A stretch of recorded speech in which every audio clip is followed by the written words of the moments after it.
What you're looking at right now is the chassis of a Gateway E1400 small form factor computer. If you don't remember the details, I do have a video on my channel of this machine that you can go and take a look at. Anyways, I've enacted one upgrade, probably the only hardware upgrade it's going to get, because I don't really have any RAM.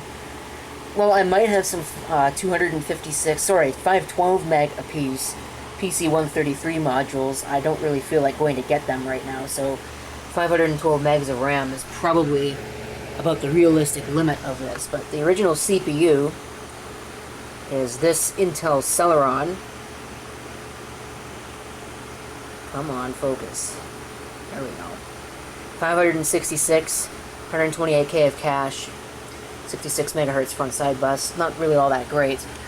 I've installed what is a Pentium 3 866 with 256K of cache. Unfortunately, it's a 133 megahertz front side bus, which the system does not seem to support.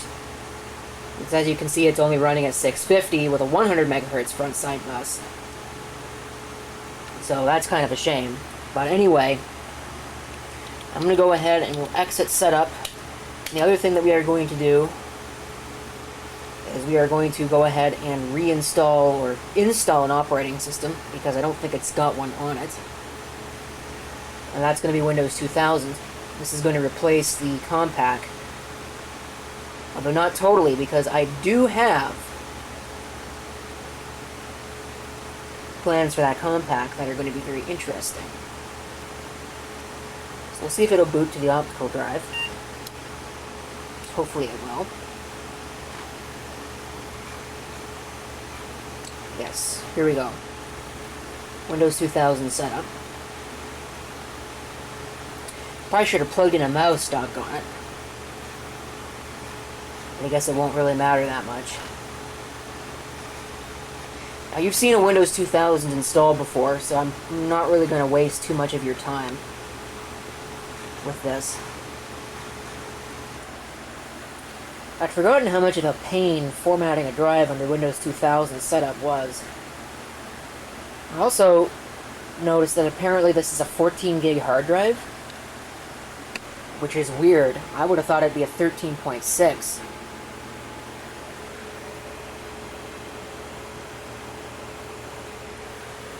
But I guess not. This should be the final portion of Windows 2000 setup. This is what its graphical stage looks like. And then will be the fun part of figuring out what drivers I need to install, and then finding the drivers. Finding them ought to be even more fun. This is interesting. Looks like at least I don't need a video driver. Or presumably a network driver either. I mean, it is an Intel Pro 100. So far as I know.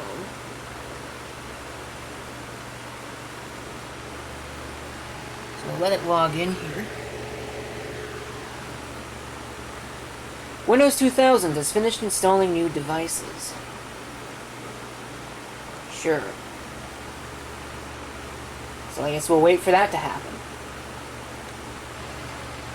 Okay, so I told it to reboot, and it still has not rebooted. So everything seems to be working. Let's check out the device manager to see if there's anything in particular that needs a driver. Interestingly enough, it looks like it's just the PS2 stuff. So that's kind of hilarious. Wonder why that would be causing a problem.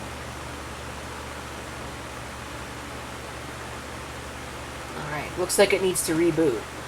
That's why it probably wanted me to restart. So that's what we'll do.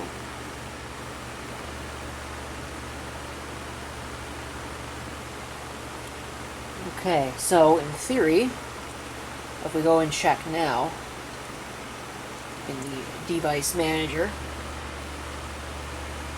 still an issue with the keyboard. I don't know why it's causing grief with the keyboard. That's rather odd, but that's okay. What happens if I start the troubleshooter? Nope, that's not what I want.